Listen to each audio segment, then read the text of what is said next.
my Week 8 UDL lesson plan presentation from Anthony Aguirre. I'll get started. I'll go through in order 1 through 8, and I'll go briefly each description. My name is Anthony Aguirre. My students will identify and recall symbols using math. My hook will allow my students to interact with each other by standing up and moving amongst the class to pair up with each other using symbols and fraction definitions. They'll each give a card with one symbol, one definition. They move amongst class, and they will have to match definition with the correct symbol to what they think it is. Then they will come back to their seat, watch a short video with a more detailed explanation on what those symbols that they have just seen or what they have thought they have seen. For my chunket, the order of operation videos can tie into my lesson, again, just helping with the parentheses, understanding what our lesson is and what we're working towards.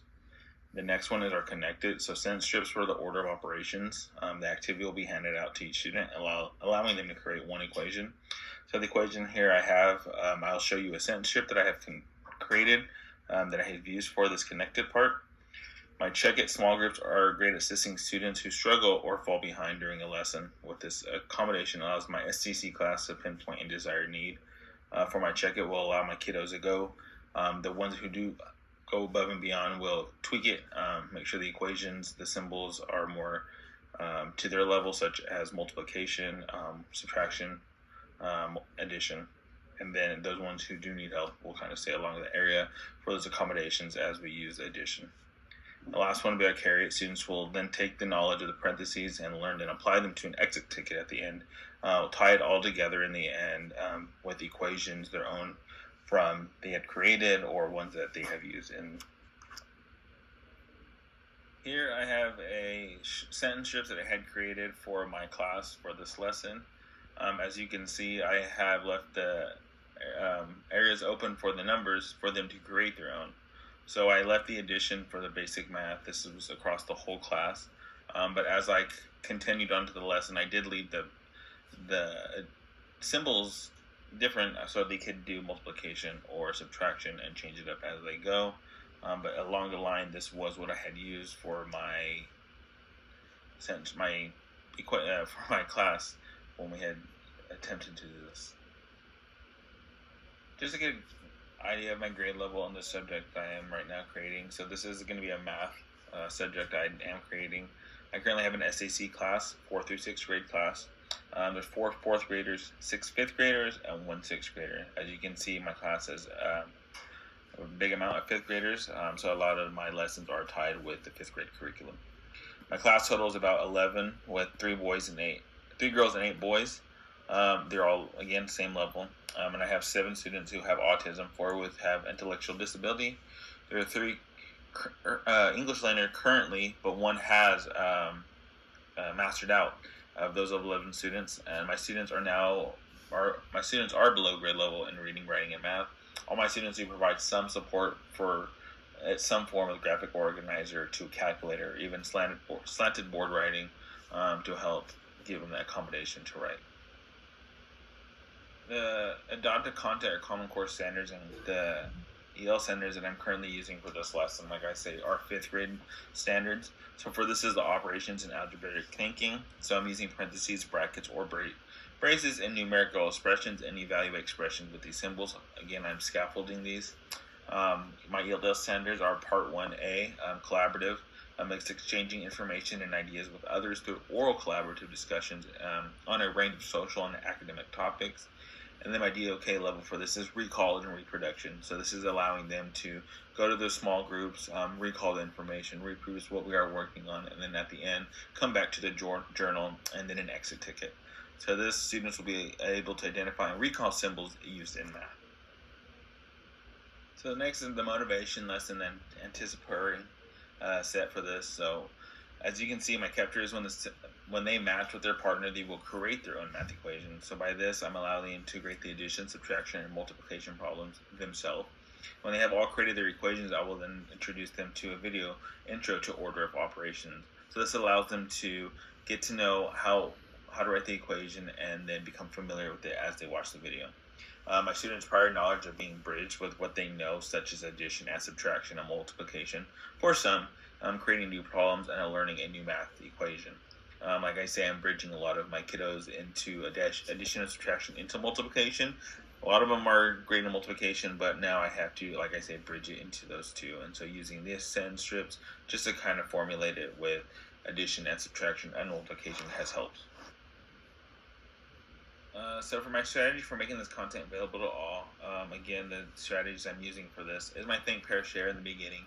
Again, I'm helping my EL students, my two that I am lucky with, who are able to communicate with the other kiddos who are familiar with the vocabulary in the class.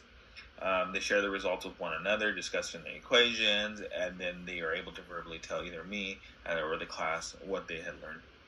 At the end, I do like the journal writing throughout my lesson. Allows me to write, or allow them to write and copy vocabulary definition. As multiple videos are being played, I do give them time, pause it. Again, the accommodations allow them to write word for word, or for my students who do need some kind of assistance, I will allow them to use sometimes the typing for their ability. My next one is the description of how you include my guided practice. So for this one is my connect it. So like I said, I'm going to have all my students in the desk room, clutter-free, distraction-free. My class does benefit from this, as my class is an STC class, so distraction-free is a must. Each student will be given a math strip, as I showed was my math strip that I had created. I had made enough for each kiddo for all 11.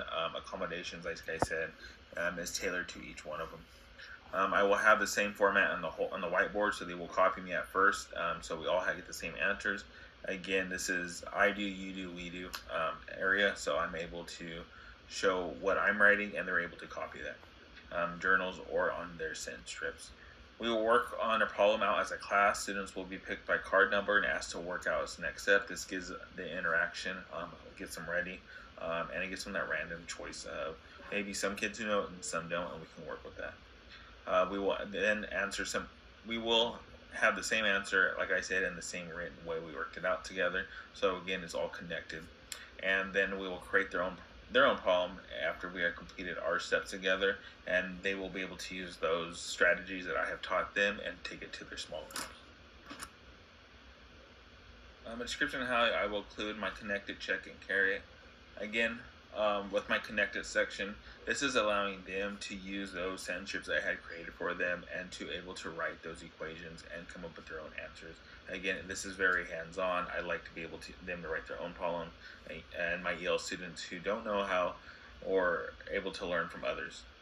My check it brings those small groups together. Again, STC classes for me. It helps pinpoint the desired needs for each student. I'm able to put my kiddos, my different range of grade levels, into different groups. My 4th grader, 5th grader, and my 6th grader. He's graded at his grade level. He does function with the 5th grade, but we are scaffolding the lesson to help him with his 6th grade. And my last one's a carry it. This one will allow the students to do an exit ticket and to gather that knowledge they had learned from this lesson and put it together and show me or show them what they hadn't learned or what they haven't learned, and what we can apply for our next lesson, what we could kind of take back. The last for me is a brief summary of your own learnings of this course, a result of designing from this lesson plan. So me personally, my expectations were high, and coming to this, I did learn a lot. I had no idea really what an EL student was, what it entailed to, just from what I've heard from my learnings as this year's gone. I think for me, having this class now and the result of what I had learned has made me apply every strategy that I think we have gone through, all 50. I do like the knowledge that I've come from this class and using what I have learned, just as scaffolding, small groups, or even just kind of using those KWL charts with my student that I've never thought about using. So definitely this knowledge is going to be applied to my room throughout the rest of my career. This class and this course was very important to me as I was looking to expand my knowledge and being able to apply what I've learned right away, and I have been able to do that. And for this, I want to continue to create strong lesson plans that are just great strategies for my STC class, my EL, and for my Gen Ed kiddos if they are ever to transition into that area. So thank you, and I do appreciate it.